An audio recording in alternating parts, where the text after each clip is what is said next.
Tom Brannan. Hello and welcome to today's TV at Noon. I'm Stephanie Bryant. And I'm Tom Brannan. Thanks for joining us. You know, April is National Donate Life Month, and despite widespread support for organ donation, there is a severe shortage in the number of organs that are actually donated. Around 99,000 Americans are on a waiting list for a kidney, heart, liver, or other vital organ, and another person is added to that list every 16 minutes. So coming up with the C Block today, we're going to introduce you to a woman who can tell you firsthand why organ donation is so important. Plus, some people sit on a waiting list for vital organs.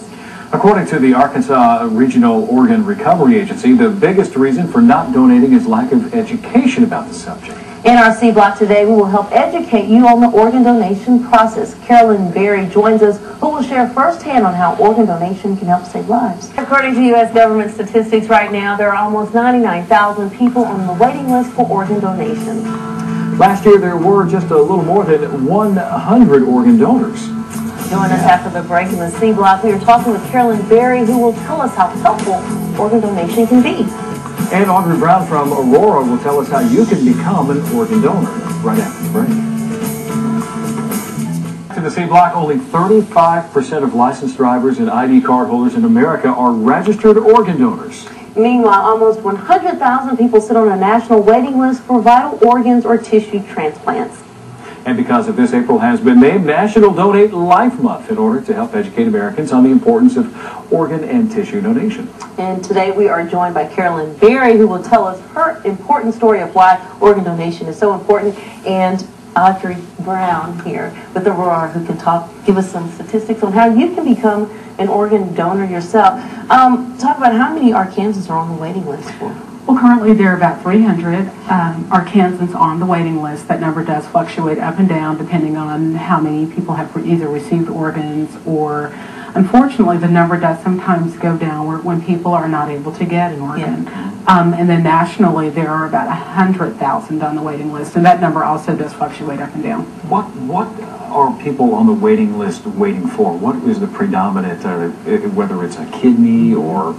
By and large, more people are waiting for kidneys. And a lot of that has to do with illnesses that become very difficult on the kidneys, such as hypertension, diabetes, some of the other illnesses that really are very, very difficult on the kidneys. So you'd say kidney would be one. What about liver and you know, I couldn't say specifically offhand, but I think people tend to think that there are more people waiting for hearts, when in fact that is not the case. Kidneys are the predominant need. And you know, there's a lot of myths out there why people don't or won't become organ donations. Kind of talk about one of them. They're all fear-based. I mean, there are a lot of myths. People think that either somebody is going to, at the scene of an accident, pull out their wallet and notice, oh, they're an organ donor, and I'm registered as a donor, and we're just going to take the organs right there. There's absolutely no truth to that. If people truly understood the donation process, they'd understand that that's an impossibility. Plus, the people who recover organs are not the same people who are treating patients in the hospital. They're totally separate medical teams. So most of what creates the myths that people have are simply fears and lack of education. Carolyn, you have an important story to tell. Why is organ donation so important in your life? It has been so important in my whole family.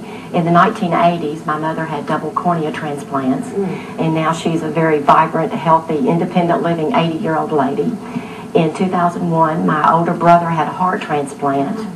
And in 2004, I had a heart transplant and a second heart transplant in 2007. So this is like living proof of what? Absolutely. How important organ donation is. Yes, definitely. The cornea. Yeah. I mean, when you talk about organs, all organs can be transplanted. All organs and tissue. And when we talk about tissue, we're talking about skin, bone, heart valves, and corneas. And it's really important because there's a great need for corneas. And often when people are unable to be organ donors or unable to donate various kinds of tissue for medical reasons, they could be an eye donor. So it's really important that when people are considering organ donation, that they remember all of the various ways that they can help people. One donor can help up to 100 people if all of their tissue and organs are donated. If they donate organs only, they can help up to 7 people. And how can people out there become organ It donors? is so simple, and people don't realize this either. When they go to get their license, either renewed or get one for the very first time, they should be asked that question, and they simply need to reply yes. If you are not asked, ask that person working at the revenue office to please indicate on your license that you want to be a donor. That's all you have to do. And when you get your license, you sign it, you're done. Well, ladies, thank you for being with us. Thank you very much. Thanks so much for being here. And for more information on organ and tissue donation, you can contact the Arkansas Regional Organ Recovery Agency. You can call the Public Education Department 1-501-907-9150 or 1-866-660-5433. Visit the website at Aurora.